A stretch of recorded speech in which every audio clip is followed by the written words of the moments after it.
अपन ने छोड़ा था इसको वैश्य के गुण पे। अब आज आ गया शूद्र। पेज है 154। शूद्र काम, प्रेम, दास्य लिप्सा, आत्मसमर्पण, ये गुण हो गए। शूद्र के गुण भी कम महत्वपूर्ण नहीं हैं। वैश्य में व्यवस्था, प्रतिद्वंद्विता और आदान प्रदान का भाव होता है। शूद्र में सेवा का भाव होता है। सेवा दो उद्देश्यों से संचालित होती है। पहला काम अथवा कामना, दूसरा प्रेम। सिद्ध व्यक्ति आदर्श शूद्र। सिद्ध कौन है शूद्र भाव के अंदर?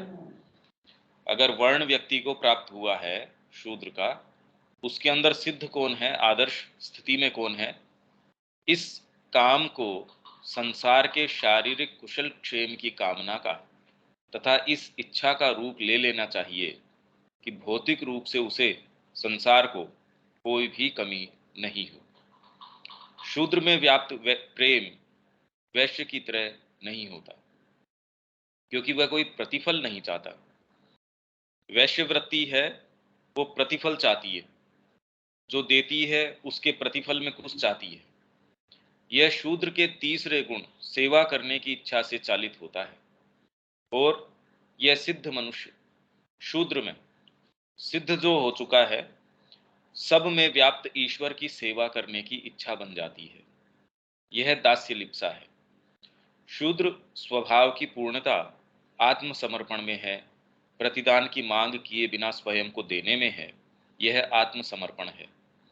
इसलिए साधना के अंदर सबसे ऊंचा भाव है कि आप इस स्थिति तक आ गए। नहीं तो आप में ज्ञान है, आप में सारी चीजें हैं, आप में कौशल है, आप में क्षात्र तेज है, सेवा नहीं करना चाहते गुरु की, तो अभी ये चीज पूरी, इसका मतलब स्थापित हुई नहीं। ब्राह्मण का स्वभाव ज्ञान, क्षत्रिय का बल और साहस, वैश्य का कर्मों में कौशल और शूद्र का आत्मदान और सेवा है। पूर्ण स्वभाव में ये सभी होते हैं, क्योंकि संपूर्ण क्रिया के लिए ये आवश्यक है। ये बात तो अपनी पहले ही हो गई कि एक कंप्लीट एक्ट के अंदर एक व्यक्ति को भी एक पूर्ण कार्य के अंदर सबसे पहले उसको एक रूपरेखा कि मेरा उद्देश्य क्या, भाई मेरे को जीवन में इतने वर्ष मिले हैं या ये इतनी एनर्जी मिली है, एक शरीर मिला है, ये इनको मेरे को किस तरीके से नियोजित करना चाहिए। ये जो प्रश्न करता है कि मैं कौन हूं और मेरे को अपनी एनर्जी को, अपनी सारी चीज को कैसे नियोजित, सबसे अच्छे तरीके से कैसे नियोजित करना चाहिए, तो ये ब्राह्मण का स्वभाव हो गया। पर पता चल गया उसके लिए नेसेसरी साहस मेरे में हो, बल मेरे अंदर हो। ये नहीं कि दादाजी ने कह दिया, पिताजी ने कह दिया, समाज ये कह रहा है तो उसी ढर्रे पे चल दिए। आप में ये साहस हो कि पहले आप तटस्थ रूप से डिस्कवरी करने की तो आप में क्षमता हो। ये साहस ही नहीं होता कि मैं खोज कर पाऊं मेरे जीवन का उद्देश्य क्या है। और जो दूसरे दायरे हैं उनको, भाई इनको मत छेड़ो, परिवार वाले दायरे को मत छेड़ो, इन चीजों को मत छेड़ो, अब मेरे जीवन का उद्देश्य क्या है। तो ये तो तटस्थ खोज नहीं हुई, ये निष्पक्ष खोज नहीं हुई। उसके अंदर आप एक ऐसी सत्ता के अंदर बैठ के आप निष्पक्ष खोज कर रहे हैं, उसके अंदर आप परिवार है, कुछ भी, कुछ सिर्फ सारों से अनावृत होके एकदम नेकेड बैठते हैं। और फिर बाद में साहस आप में ये है कि मैं सीधे दृष्टिपात कर सकूं अपने आप के ऊपर, जिस जगत में मैं रह रहा हूं उसके ऊपर। फिर मेरे को जीवन का उद्देश्य पता चलता है। और जब पता चलता है तो उसको एग्जीक्यूट करने का साहस, पहले तो डिस्कवर करने का साहस। ये साहस हम पाएंगे कि ये नहीं है, क्योंकि हम ये मान लेते हैं कि जिस आधार पे मैं बैठा हूं उस पे प्रश्न नहीं करूंगा मैं। साधना वाला व्यक्ति साधना के ऊपर प्रश्न नहीं करेगा, सामान्य जीवन वाला सामान्य जीवन पे प्रश्न नहीं करेगा, इसीलिए वो एक ही दायरे के अंदर घूमता रहता है। उसके डेकोरेशंस चेंज करता करता रहता है, वो तो एक आम व्यक्ति भी करता है। कुछ कुछ समय बाद में अपने घर का जो बाहरी डेकोरेशन है या और चीजें हैं वो सारी चेंज करता ही है। उतने को चेंज करके आपको आपको ये लगे कि जीवन में नवीनीकरण हो गया, वो नवीनीकरण नहीं है। वो कोई नया आयाम खोलना नहीं है, वो तो पुरानी ही चीजों को नए तरीके से ढोना है। ये साहस होने की आवश्यकता है, ये क्षात्र तेज है जो नए अभियान से घबराता नहीं, अपना जो धरातल है उस पे प्रश्न चिन्ह करने से घबराता नहीं। अब प्रश्न करके उसको जो प्राप्त होने वाला है वो तो ब्राह्मण का प्रोविंस है। तो ये तो इंटरमिंगल होते हैं ये। वैश्य का कर्मों में कौशल, और ये कुशलता कि उसके एग्जीक्यूशन के अंदर कैसे कुशलता से मैं ये काम करूं। और शूद्र का आत्मदान और सेवा है। पूर्ण स्वभाव में सभी होते हैं क्योंकि संपूर्ण क्रिया के लिए वे आवश्यक हैं। सारी चीजें हुए बिना, भाई जीवन के अंदर भी हम देखते हैं थिंकिंग पार्ट है, उसका फिर बाद में एग्जीक्यूशन पार्ट है, उसमें समस्या भी आती है, दूसरों के साथ आपका तालमेल भी है, चीजों के साथ, व्यक्तियों के साथ, आपके पर्यावरण के साथ आपका गिव एंड टेक है। तो कितना कुशलता से आप करते हैं, भाई इसी समाज के अंदर सारे रहते हैं, एक कितनी कुशलता से जो है अपना मार्ग बना लेता है, एक दूसरा अपना मार्ग नहीं बना पाता है। बनाता है तो उसके अंदर फिर बाद में घर्षण चलते रहते हैं, डावाडोल चलता रहता है। तो ये तो आ गया हमारा वीर्य। वीर्यत्व के अंदर कि परमात्मा के जो अलग अलग गुण हैं, भाई शक्ति चतुष्टय है तो शक्ति किस तरीके से काम करती है। माँ की शक्ति अगर काम करेगी, वो किस तरीके से काम करेगी, व्यक्तियों के स्वभाव में निहित ये वीर्य की शक्ति हो गई। उसके अंदर अगर वर्ण आपका ये है तो आपको उस तरीका का स्वभाव मिला है। उसके अंदर आपको अगर ब्राह्मण का स्वभाव मिला है, क्षत्रिय का मिला है, तो वो रूपरेखा तैयार करती है ये शक्ति कि इस तरीके से ये व्यक्ति काम करने वाला है। तो उसके अंदर पहले वीर्य, फिर बाद में अब ये शक्ति। शक्ति एक सामान्य शक्ति है जिसके द्वारा आधार के चार भागों, आधार हमारा जो आधार है, जो फ्रेमवर्क हम लेके आए हैं, शरीर, प्राण, चित्त और बुद्धि।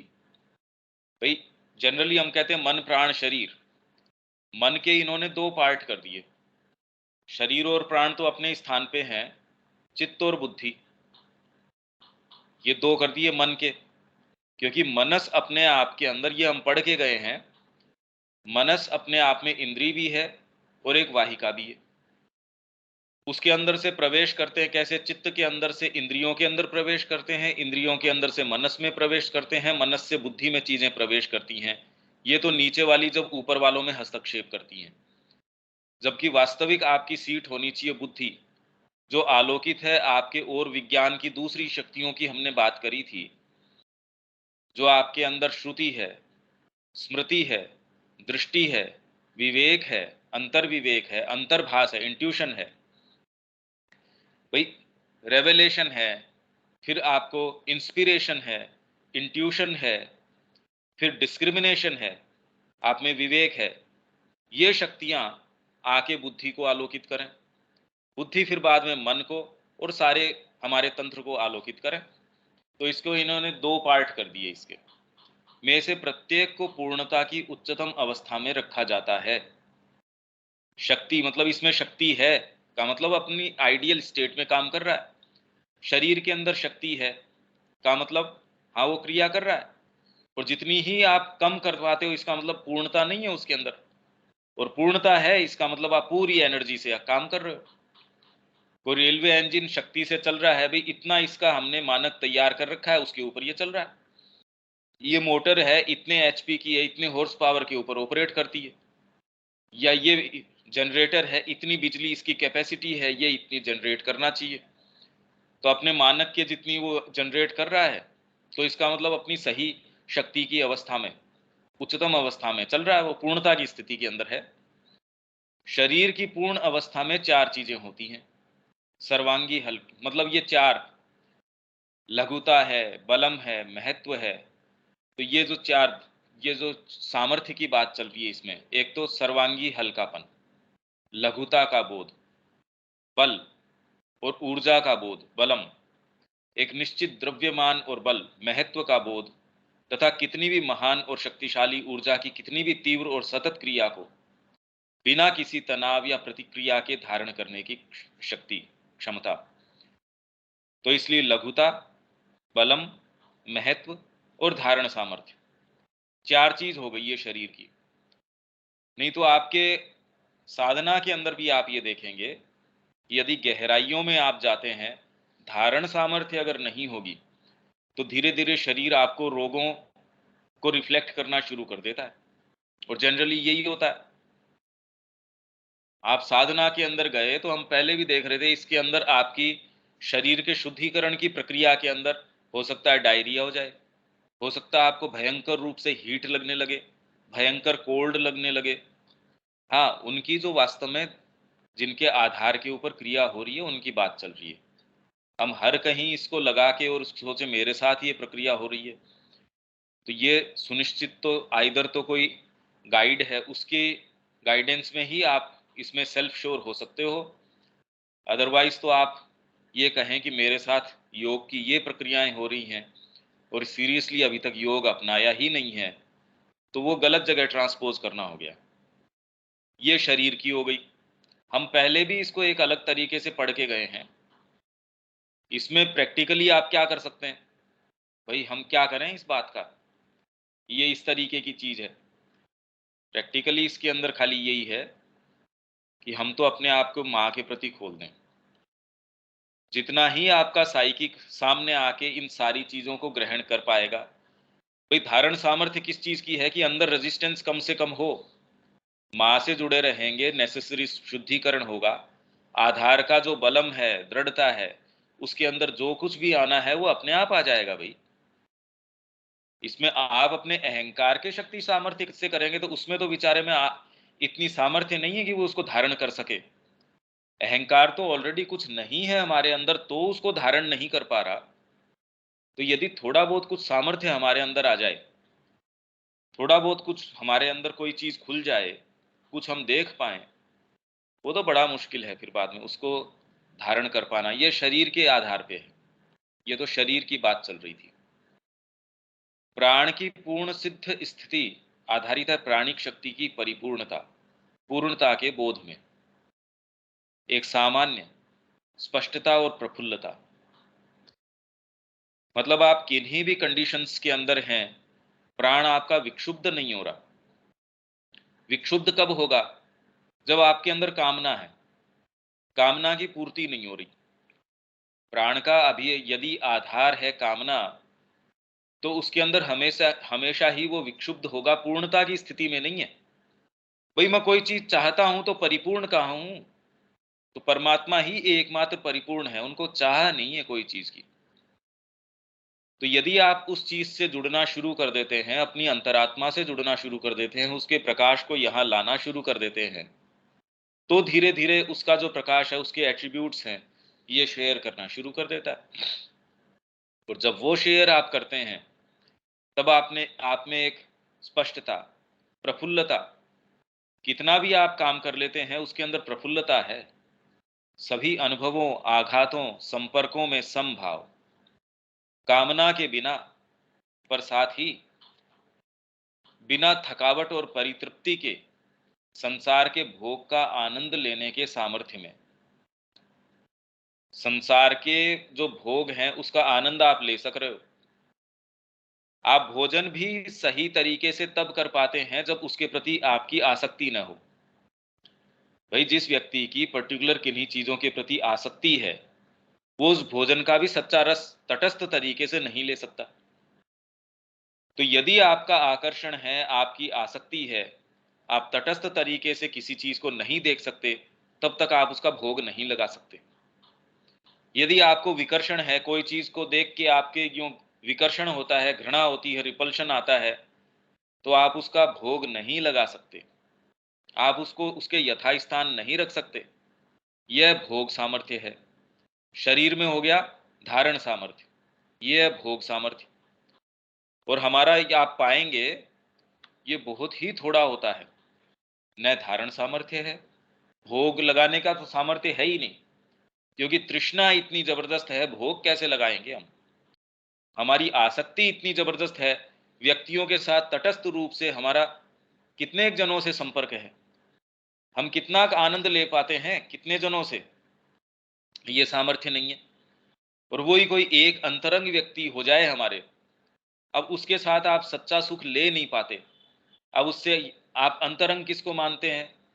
जिसके साथ आप अपनी चेतना के स्तर पे निचले से निचले स्तर के ऊपर आ जाते हैं। अंतरंग जनरली हम उसको बोलते हैं कि मैंने अपनी दिल की सारी बातें उसको बता दी, पर आपके दिल में क्या क्या है वो आप जानते हैं। जिसको आप दिल कहते हैं वो तो बहुत लोअर स्तर का आपका वाइटल है। वो सारी चीजें कर पाते हैं कि ये अपने मन में ही रखता है, मेरी ये उघाड़ता नहीं है, तो मेरा ये अंतरंग है। ये अंतरंगता नहीं है। अंतरंग तो आपकी खुद की अंतरात्मा है। वो यदि किसी व्यक्ति के साथ अंतरंग मोमेंट्स के अंदर फिर उससे सच्ची बात कर सके, जैसे भगवान अर्जुन से कर रहे हैं, माँ अपने भक्त से कर रही है, पुत्रवत रूप में उससे बात कर रही है, नहीं ऐसे नहीं। या अंतरंग तरीके से, जैसे मैंने बताया नवजात जी ने उनसे बात करी कि भी करने लायक काम जीवन में ये है, ये तो है अंतरंगता। हम जिसको अंतरंगता कहते हैं, और वही कोई ऑपोजिट जेंडर हो, अब उसमें तो अंतरंगता जो रूप ले लेती है वो तो हम जानते ही हैं कैसे रूप ले लेती है वो। तो भोग सामर्थ्य है नहीं, उसमें विकार आए बिना रहता नहीं।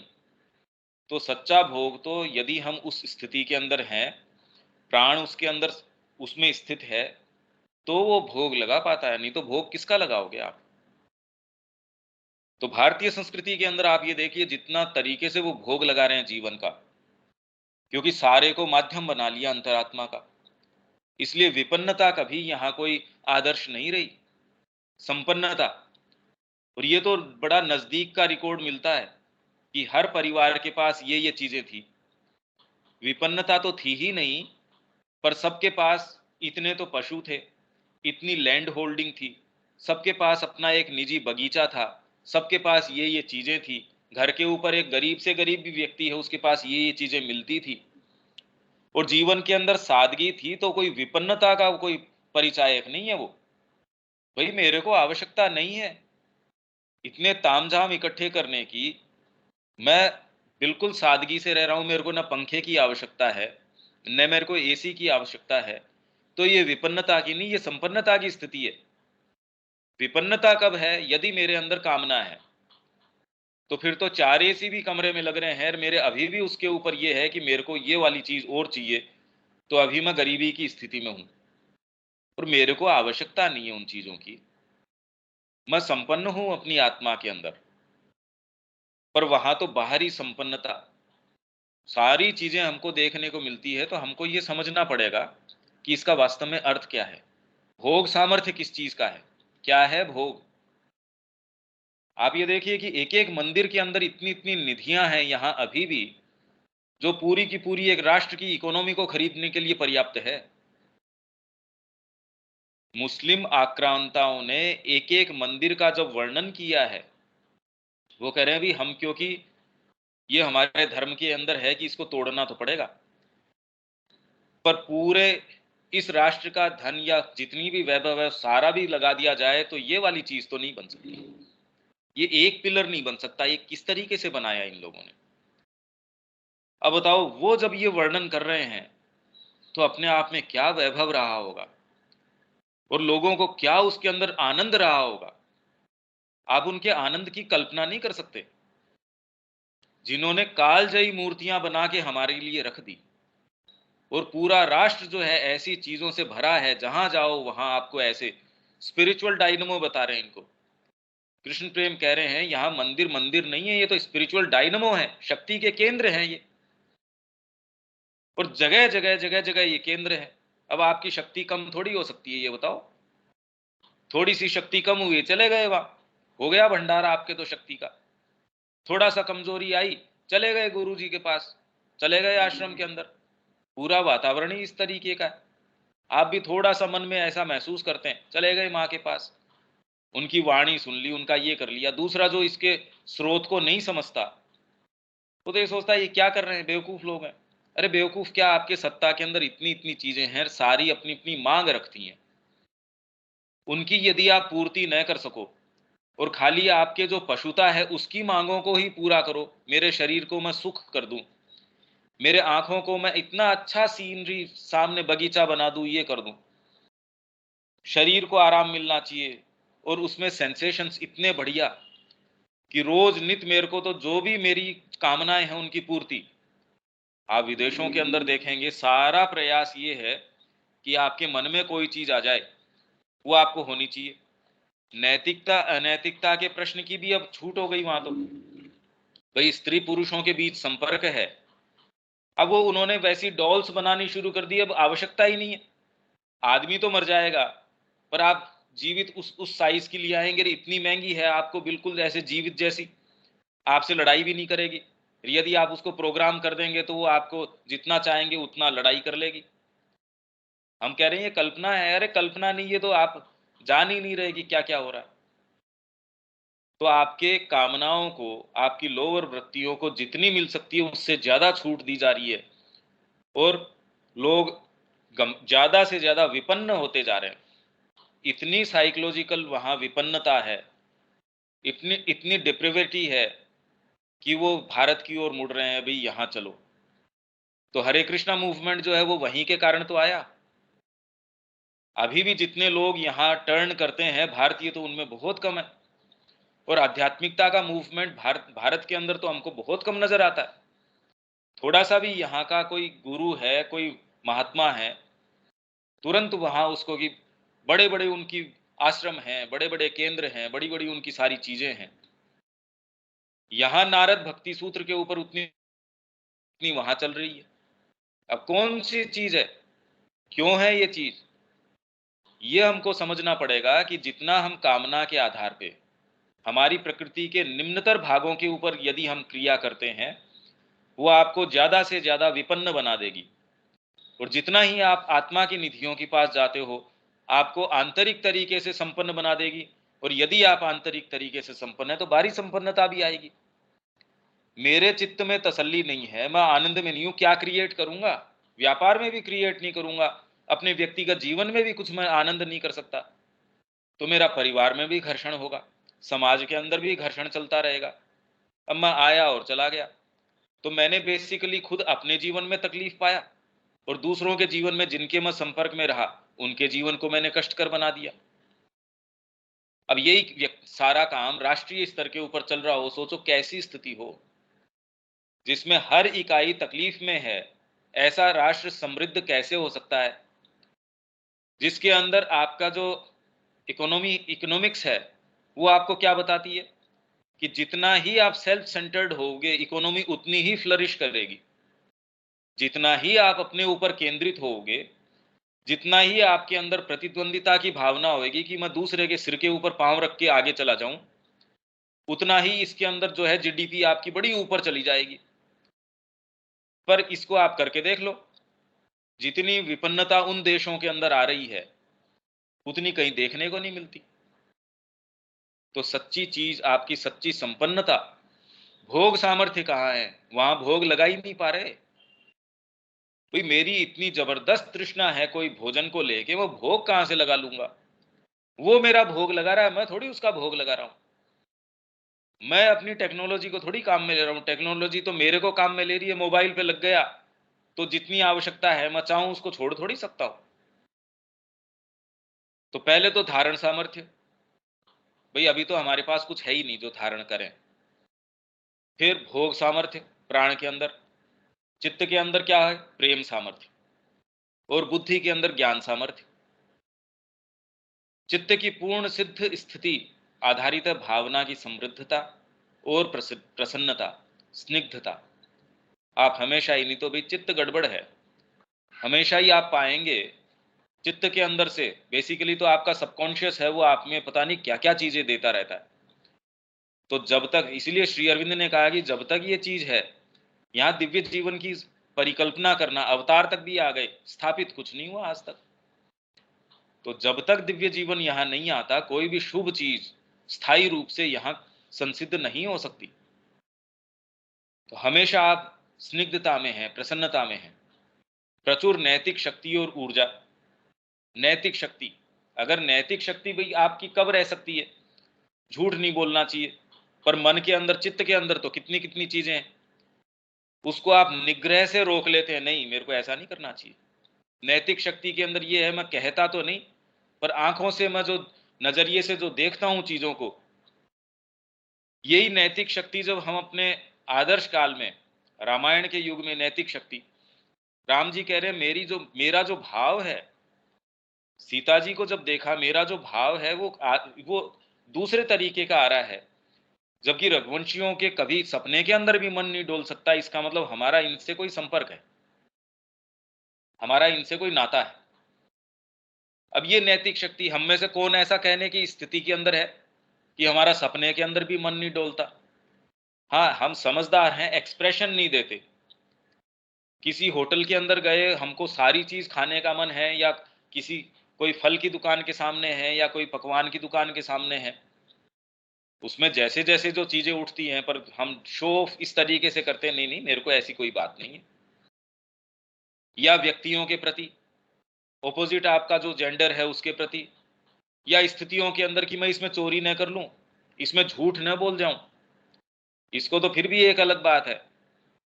आपको आवंटित आवंटित हुए इतने पैसे माँ के कार्य के लिए, उसको मैं उसमें थोड़ी थोड़ी थोड़ी थोड़ी चीजें कैसे प्रवेश कर जाती है और कैसे व्यक्ति भ्रष्ट हो जाता है, इसके उदाहरण तो इसमें कोई कमी नहीं है, सब जगह देखने को मिलते हैं।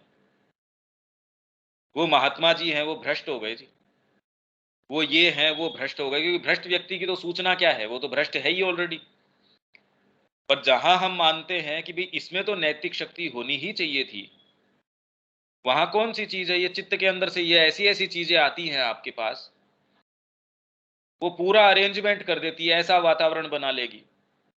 आप आध्यात्मिकता में आगे जा रहे हैं, पता चले कि आपके कोई पिताजी की मृत्यु हो गई, या आपके कोई अंतरंग है उसकी मृत्यु हो गई, ऐसे ऐसे विचार आने शुरू हो जाएंगे, आप कहेंगे यार ये क्या हुआ, मैं आध्यात्मिकता के अंदर आगे चल रहा था, ये व्यवधान बीच में कहां से। पूरा ऐसा अरेंजमेंट है, आप ये देखेंगे बड़ा कनिंग अरेंजमेंट है। तो नैतिक शक्ति, इसका आधार ही नहीं है हमारे पास, इसलिए पहले इस ब्रह्मचर्य के अंदर पूरा का पूरा इसको ठोक बजा के तैयार करते थे। सोचिए राष्ट्रीय स्तर के ऊपर अगर नैतिक शक्ति आपको मकान बनाने के लिए दे दिया, व्यक्ति चला गया, पीछे से आप क्या बनाओगे आपको पता ही है, आप किसी के भरोसे इंटरेस्ट करके कोई चीज चले जाते हो, नैतिक शक्ति उसके अंदर है नहीं बेचारे के अंदर। यही अगर आपने उसको धन दे दिया, तब तो जो होना है सो होना।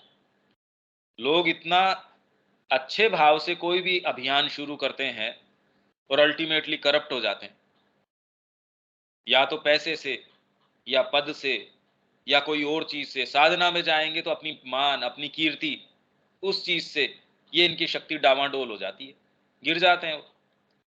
जी मेरे बराबर तो तपस्वी कौन, आपने जो त्याग किया उसके बराबर कोई कर ही नहीं सकता। और कितनी अच्छी बात है कि दूसरों में त्याग कर देते हैं, मान लीजिए अहम बोध आपके बिल्कुल भी नहीं है, हाँ ये बात सही पकड़ी तूने, मेरे को अपनी चीज के अंदर कोई अहंकार नहीं है और होना भी नहीं चाहिए, मेरा तो जीवन माँ के निहित है, मेरे बराबर माँ का भक्त कौन, मैं तो सारे दिन और कोई दूसरी चीज करता ही नहीं, तो इसीलिए मेरे बराबर माँ मैंने ये किया है तो मेरे को ये मिलना ही चाहिए, मैं तो आपका अनन्य भक्त हूं ही, मेरा तो राइट बनता है इसके ऊपर। देखिए ये बातें अपने स्थान पे सही हो सकती हैं और हैं, इसीलिए इनका एक ये रूप है, ये क्योंकि कोई एक ओरिजिनल चीज है इसलिए उसका डुप्लीकेट है, तो अपने स्थान पे ये भाव सही हो सकते हैं। तो ये जो नैतिक शक्ति, प्रचुर नैतिक शक्ति और ऊर्जा, तेजस में, ये हमने बात करी थी ब्रह्मचर्य के अंदर। भागवत कृपा एवं सहायता में दृढ़ विश्वास इसमें कि भागवत कृपा कार्य कर रही है। हाँ, आप अपना कर्म मेटिकुलसली कर रहे हैं, तो दूसरा व्यक्ति कहता है यार भागवत कृपा की आप बात कर रहे थे, काम तो उतना का उतना कर रहे हो, आपको तो विश्वास नहीं है भागवत कृपा में। जो भी व्यक्ति इस मार्ग में है वो ये जानता है कि उसका विश्वास अटूट है, उस आधार पे तो वो बैठा ही है। भागवत कृपा की बार बार वो आप चर्चा बात नहीं करते, भागवत कृपा भागवत कृपा, अरे उसके आधार पे तो आप बैठे ही हो।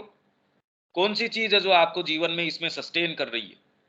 यदि आपने ये मार्ग अपना लिया, यदि आप मार्ग पे चल पड़े, तो मार्ग में आपका आधार तो भागवत कृपा है ही। बार बार उस पर क्वेश्चन करना या बार बार उसकी बात करना, ये आपका आधार है जिस पे आप खड़े हो। फिर भी आप मेटिक्यूलसली एक एक चीज का पूरा ध्यान रखते हुए।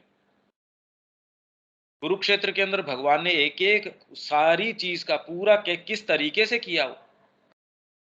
नहीं, शुरू होने के बाद में, गीता के बाद में युद्ध शुरू हुआ, उसके बाद में भी कैसी कैसी चीजें, फिर भी उन्होंने कहा इस तरीके से उनको मारो।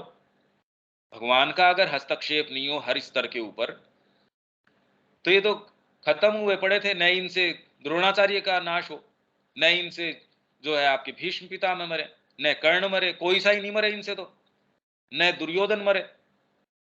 एक एक को, जिनको भी जिस तरीके से इन्होंने कहा कि इसका ये तरीका है, तो कैसे मेटिकुलसली काम किया। नहीं, परमात्मा स्वयं ही वहीं थे। तो जब हम ये कहते हैं कि भागवत कृपा, ये इन शब्दों को हम जनरली गलत जगह से जोड़ लेते हैं। भागवत कृपा का मतलब कि मैंने तो अपने आप को भागवत कृपा पे छोड़ रखा है, अच्छी बात है, वो तो आधार है भाई आपके कर्म का।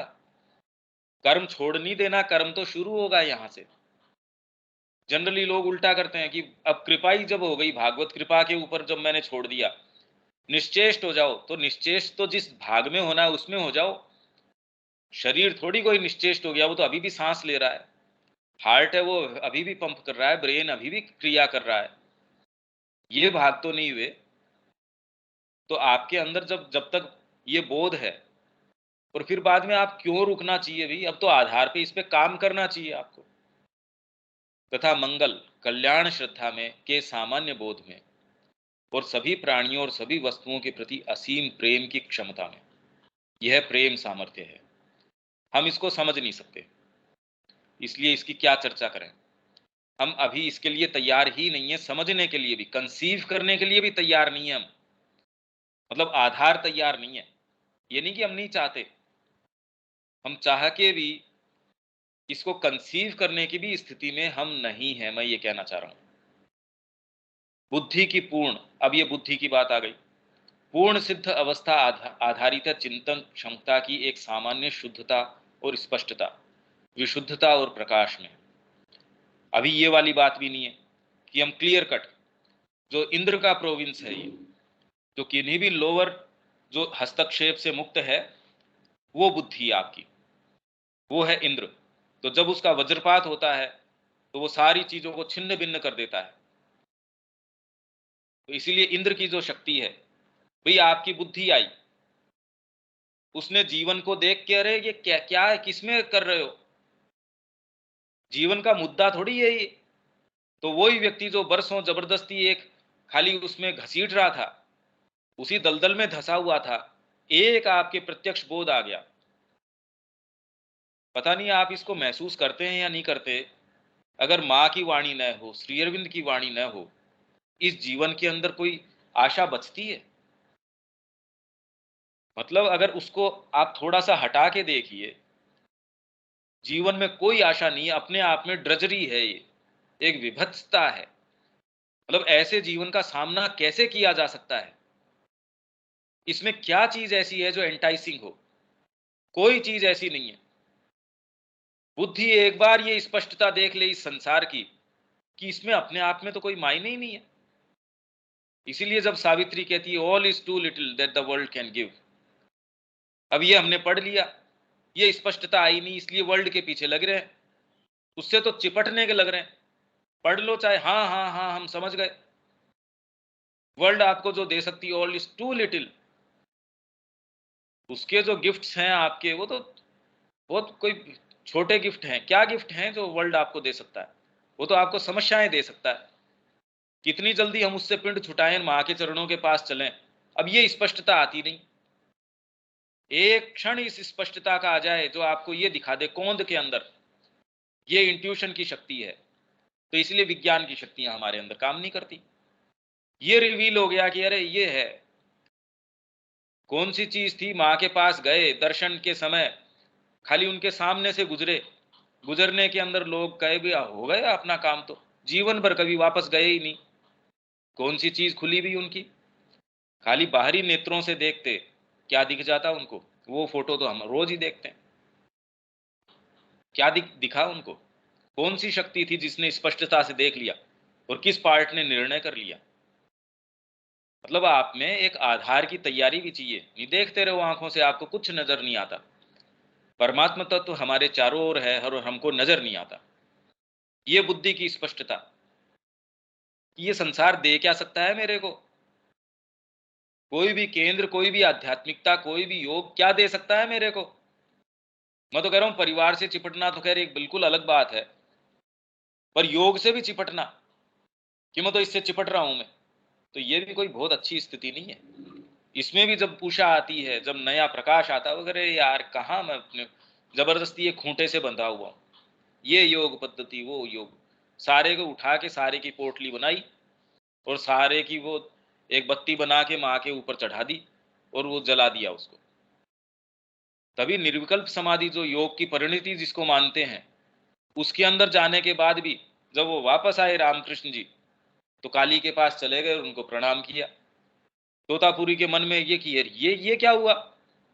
आध्यात्मिकता की सबसे ऊंची स्थिति ये मानते हैं आज तक, और इसके इतने दिन में यहां रह गया नहीं, मर जाता है। पीट पीट के एक एक गस्सा इसके मुंह में दिया कि कैसे भी शरीर रहे नहीं, 21 दिन बाद में शरीर छूट जाए।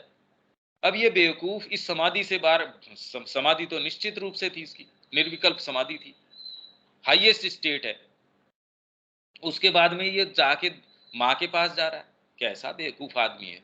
उनके ये चिंता हो गई है कि ये क्या हुआ।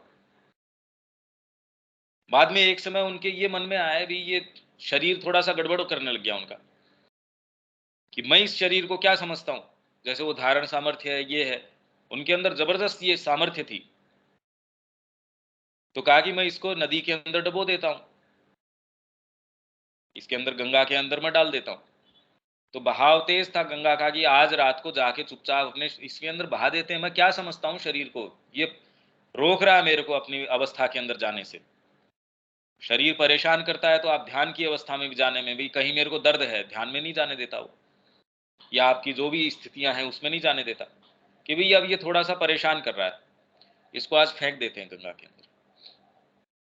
अब जहां वो जाए वहां पानी नीचे हो जाए, एक पार्ट से दूसरे पार्ट पे चले गए, वहां से वापस आ गए कि यार ये क्या बात है।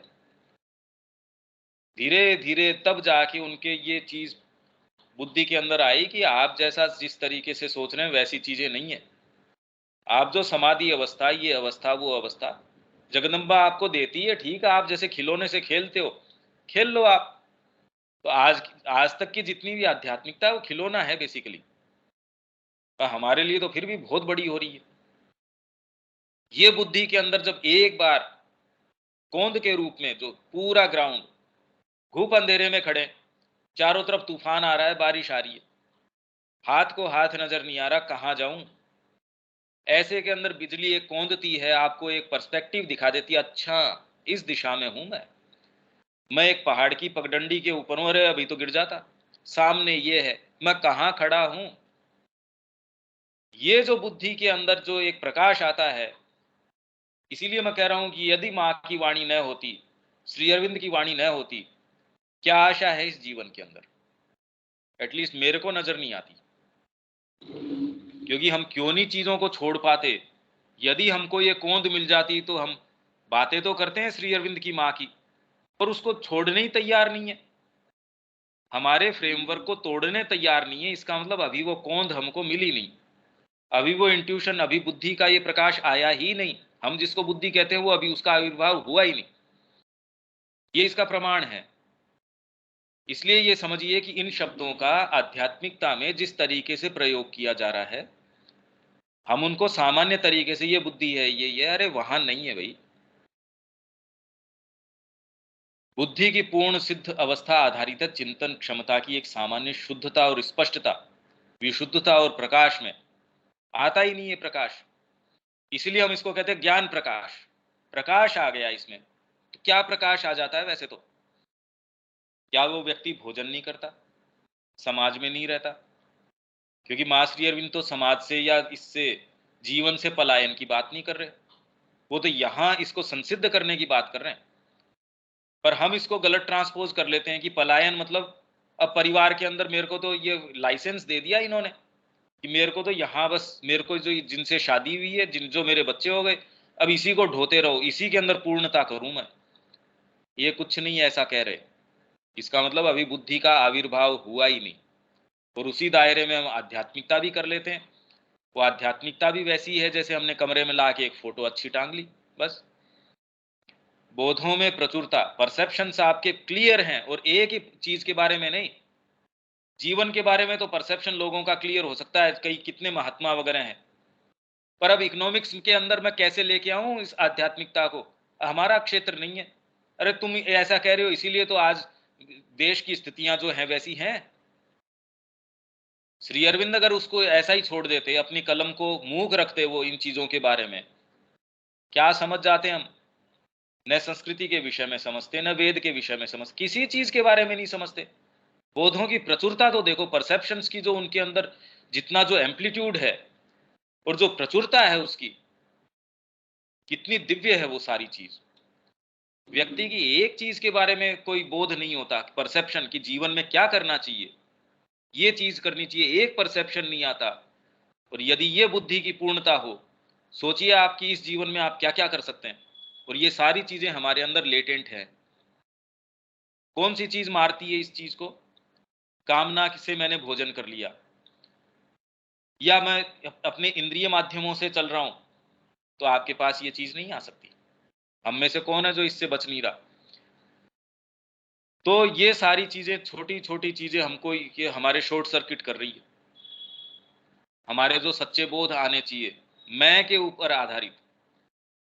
माँ की बात करते हैं, पर हमारा प्री ऑक्यूपेशन क्या है वो देख लीजिए। सारे दिन बातें करना एक है, उस आधार पे जीवन को जीना बिल्कुल अलग है। बोधों में प्रचुरता, परसेप्शन, इस फील्ड में देश के लिए क्या किए जाना चाहिए। तो माने का श्री अरविंद को देश की स्थितियों के बारे में बहुत अच्छे से पता था। श्री अरविंद इस चीज को बहुत अच्छे से जानते थे, इसीलिए 70 के अंदर उन्होंने ये कहा इंदिरा गांधी को कि जन जन तक ये ले जाना चाहिए, उनको ये संदेश भेज दो। अब बताओ, कोई तो ये कहेगा माँ इम्प्रैक्टिकल थी। वो कह रही है शताब्दी, ऐसे लगता है कि एज इफ ये पर्पसफुल्ली आई है। क्लियर परसेप्शन है चीजों के बारे में। जब आपके क्लियर परसेप्शन होगा तो लोगों से आपका व्यवहार चेंज हो जाएगा। आप सारा काम करेंगे पर उसका आधार चेंज हो जाएगा। आप माँ के निहित काम कर रहे हैं, आपको क्लियर बोध है जीवन का, उसमें आप व्यापार भी कर सकते हैं। आप उसके अंदर, अरे भाई भारत के अंदर कौन सी चीज है जो पहले नहीं हुई? बोधों की कितनी प्रचुरता है और क्लैरिटी कितनी जबरदस्त है कि शरीर आपका इस तरीके से है तो इसको इस तरीके से हम, इसमें रोग है तो ऐसे कर सकते हैं, इसमें ये है तो ये कर सकते हैं। परिवार के अंदर ये चीजें होनी चाहिए। अगर परसेप्शन नहीं हो तो वर्ण व्यवस्था कहां से आए? अर्थ धर्म काम मोक्ष कहां से लाओ ये सारी चीजें? और देश के ऊपर एग्जीक्यूट किस तरीके से करो? आध्यात्मिक व्यक्ति तो जाके साहब, वो तो ऋषि है, वो तो जंगल के अंदर चला गया, राजा को अकेले छोड़ गया बेवकूफी करने के लिए। बोधों के अंदर बिल्कुल बोध आपका क्लियर कट है कि नहीं, एग्जीक्यूशन ये करवाएगा, पर इसको विधान बनाने का कोई वो नहीं है राइट।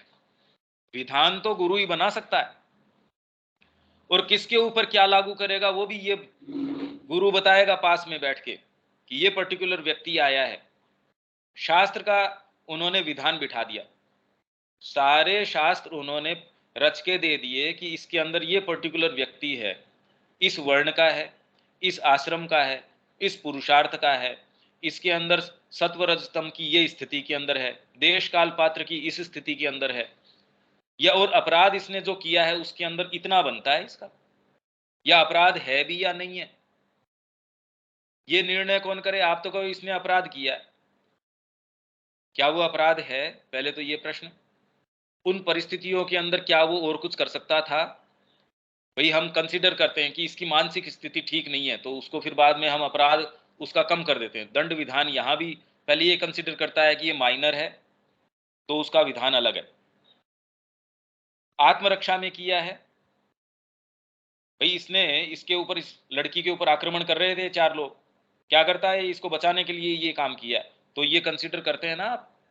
या इसकी मानसिक स्थिति ठीक नहीं है, तो इसलिए आप ये करते हैं। तो ये सारे कंसिडरेशंस पर आपके बोधों में प्रचुरता हो, क्लियर परसेप्शन हो, अभी तो आप जिन भी मानकों के ऊपर ये सारे डिसाइड करते हैं, पर आपके मानक बिल्कुल क्लियर हों, इंट्यूशन के आधार पे हों, सोचो क्या होगा? ये क्लैरिटी की आप कल्पना नहीं कर सकते। और महत विविधता और सूक्ष्मता। पहले तो विविधता आए कहाँ से?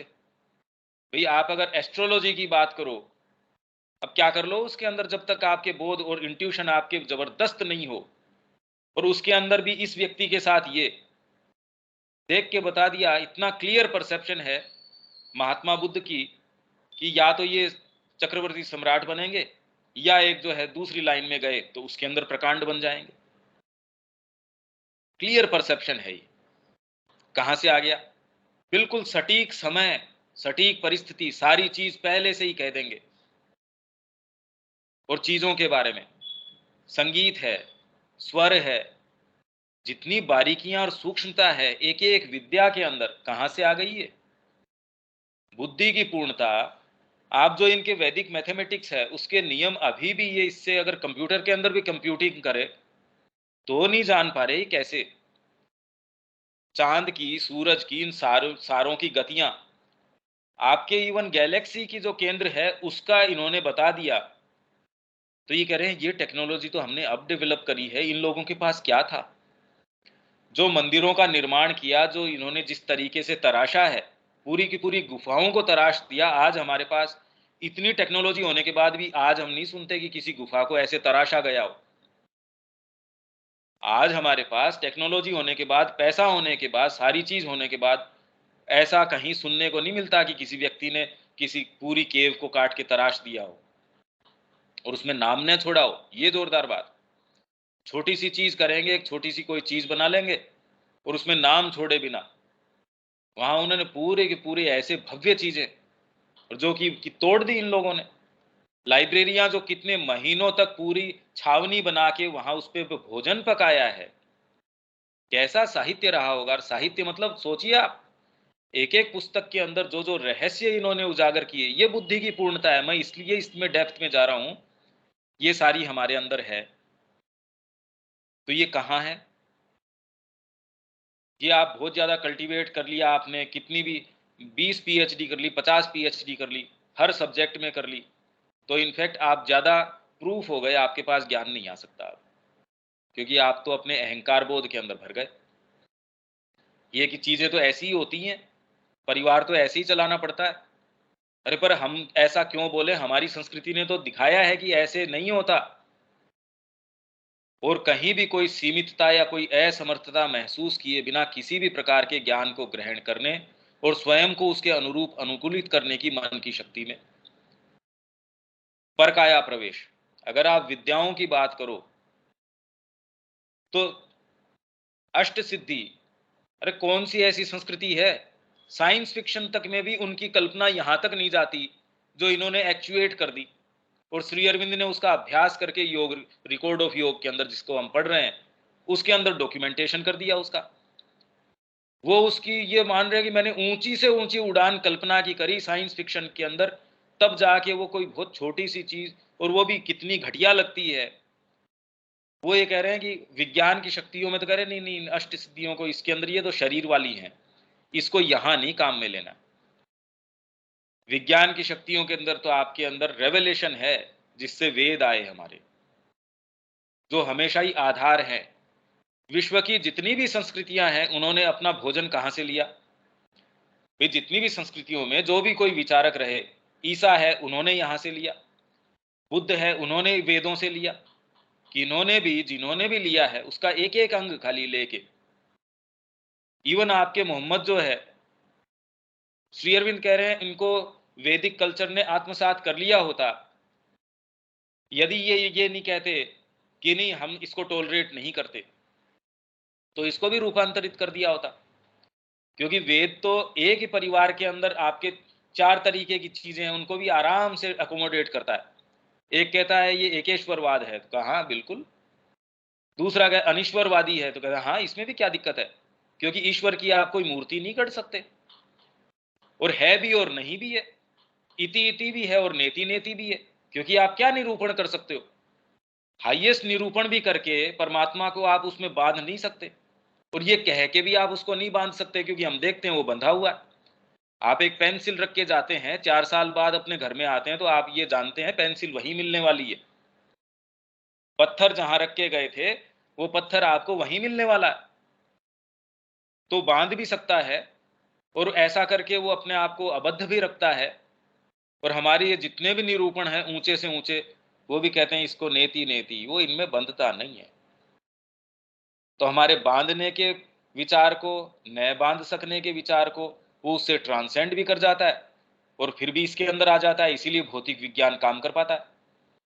नहीं, यदि आप कहो कि ब्रह्म जैसा जब जब चाहे जो हो, तो आप कभी गाड़ी खरीद के लाओगे कोई, कि पता नहीं इसका टायर अपने आप कुछ करने लगे, स्टेयरिंग कुछ करने लगे, आप कहते इसकी बजाय तो मैं खुद पैदल चल लूँ वो बढ़िया है। गाड़ी मनमानी करने लगे, कल को कुचल दे, आप तो कहते नहीं भैया ऐसा नहीं करूंगा। आपने सैटेलाइट छोड़ा, एग्जैक्टली आप कहते हो इतने दिन बाद जाके ये चंद्रमा की सतह के ऊपर चला जाएगा। दूसरा कहता है परमात्मा की इच्छा से होता है, वो कह रहे हैं मैंने डाला है यार, इसके अंदर परमात्मा की इच्छा क्या करेगी इसमें, मैंने कह दिया इतने समय के बाद ये होगा, इसके अंदर इसमें बात ही क्या है। यह ज्ञान सामर्थ्य है।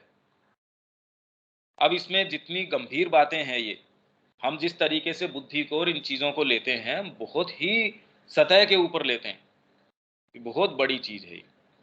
यदि हम थोड़ा थोड़ा इसको यहां समझना और इसके नेसेसरी ग्राउंडिंग शुरू कर दें, तब शायद शायद जाके जब वेद की और उसके अंदर जो और एब्स्ट्रैक्ट आइडियाज, अभी तो बहुत क्लियर आइडियाज आ रहे हैं रिलेटिवली। श्री अरविंद की जब और कृतियों के अंदर S is divine and human, जो आगे आगे आने वाली कृतियां हैं, ये तो अर्ली कल्चरल राइटिंग है, और उससे पहले की ये उस समय की हैं ये। हालांकि खैर रिकॉर्ड ऑफ योग तो वहां बाद की भी है, पर जो बाद में और गंभीर विचार आएंगे, यदि हम उसके लिए तैयार न हों, हम कभी भी नहीं समझ सकते।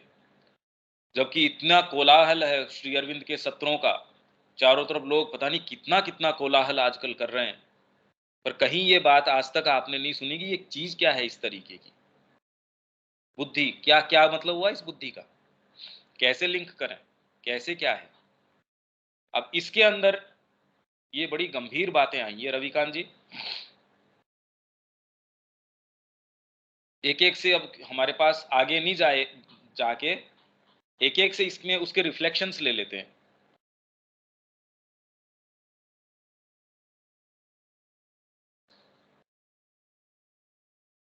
आप इसमें कुछ कहना चाहेंगे रविकांत जी?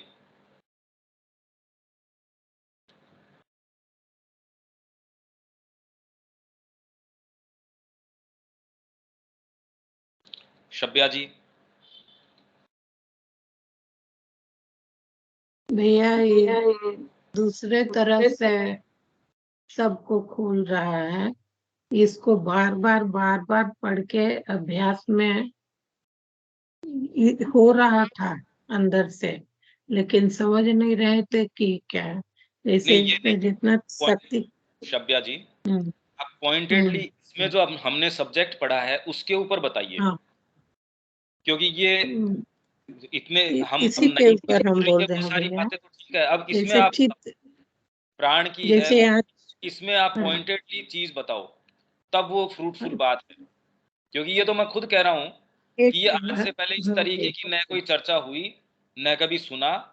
और जितने भी कोलाहल हो रहा है श्री अरविंद के नाम से, आज खाली कोलाहल जरूर हो रहा है, चर्चा नहीं हो रही। तो ये मैं समझता हूँ, इसलिए अपने पॉइंटेडली अब इसके ऊपर आओ कि इसमें अब जो इसमें क्या क्या बात आपके समझ में आई उस पे आओ। देखिए भैया, जैसे इसमें शक्ति से, अब शक्ति पर चर्चा हो रही है, तो शक्ति हमारे अंदर निहित है, और हर एक शक्ति निहित है। लेकिन जैसे प्राणिक शक्ति, प्राण में शक्ति, मन की शक्ति, आर्थिक शक्ति, बौद्धिक शक्ति, सारी चीज है, लेकिन हम लोग उसको इस तरह से क्लियर नहीं समझ रहे थे पहले। अब बुद्धि ही है, तो बुद्धि का फिर यहाँ कितना भेद दिया जाए कि बुद्धि में हमारा स्पष्टता है कि नहीं, हाँ, इसमें बुद्धि आप में अभी ग्रहणशीलता भी है इसको मैं, कि इसमें शब्या जी मैं एक पर्सपेक्टिव दे दूं, नहीं। ये हम्म, हम गलत जगह से शुरू कर रहे हैं कि हमारे अंदर शक्ति है, ये नहीं कह रहे। आप इसको इस रूप से मानिए भाई हमारे अंदर शक्ति है पर वो आई कहाँ से? तो जो शक्ति चतुष्टय है इसका इसमें हाँ सुनिए आप पहले, कि अगर हम्म, जगदम्बा की शक्ति है, वो अगर क्रियान्वित अपने आप को करेगी, क्योंकि सारे के अंदर जगदम्बा की शक्ति के अलावा तो कोई दूसरी चीज है नहीं, वो नहीं जब एग्जीक्यूट करेगी अपने आप को, तो वो किस तरीके से एग्जीक्यूशन के अंदर आएगी? पहले तो मनुष्यों के अंदर अलग अलग गुणों के रूप में, जो वर्ण का रूप ले वो लेती है। वर्ण का रूप लेने अच्छा, अब उसके बाद में इसमें ये क्या कह रहे हैं, शरीर के अंदर, अब वर्ण के अंदर भी कोई पर्टिकुलर वर्ण है पर उसके अंदर भी शरीर है, फिर उसके प्राण है, फिर उसके चित्त है, बुद्धि है। भाई चारों वर्णों के अंदर, और चारों ही ये चीजें जो बताई हैं वो हैं, इसके माध्यम से शक्ति कैसे काम करती है। और फिर बाद के अंदर इसमें चंडी भाव और श्रद्धा, किस तरीके से माँ की जो शक्ति है, दिव्य जननी है, भाई डिवाइन जो है पावर, जगदम्बा जगजननी, वो अपने आप को कैसे एग्जीक्यूशन के अंदर लेके आती है। तो हम यहां से शुरू करें हमारे अंदर ये शक्ति है, ये शुरू ही गलत करना हो गया। इसलिए ये पर्सपेक्टिव होना चाहिए, ये बात क्या चल रही है, कि जब वो एग्जीक्यूशन में लेके आती है तब वो ये इस तरीके से निरूपण करती है। हम ऐसा कह सकते हैं, अब वो करती है या नहीं करती है ये भी नहीं कह सकते। ये इस सारे योजना से हमको कुछ बेटर समझ में आता है।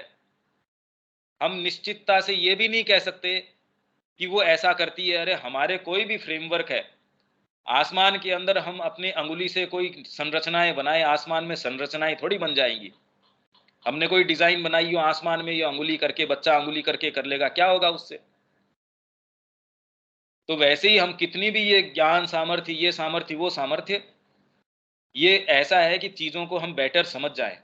एक, क्योंकि हमको समझे बिना हमारे अंदर एक ये चीज है जानने की, चीजों को समझने की।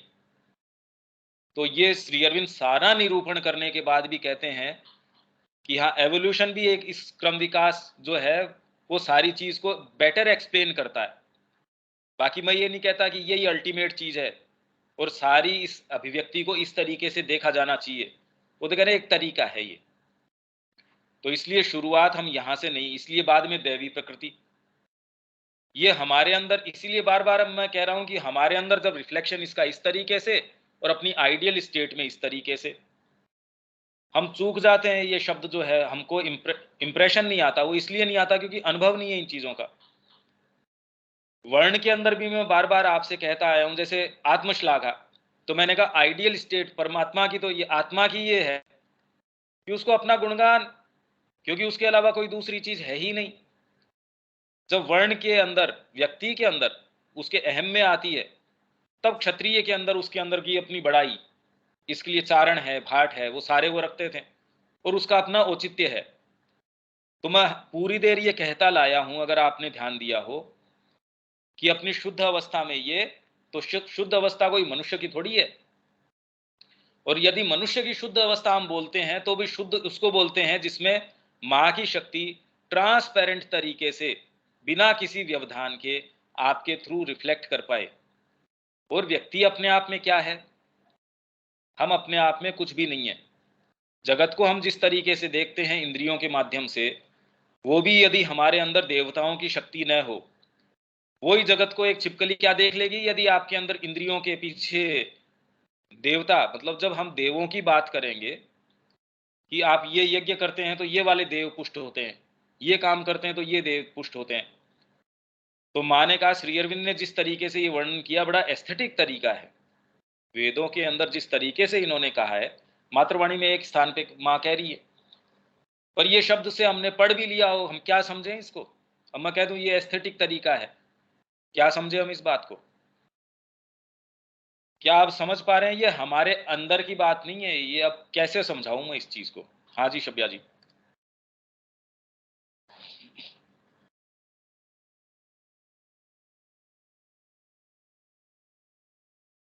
शब्या जी, इसमें कुछ क्लियर होता है क्या विनीता, विवेक?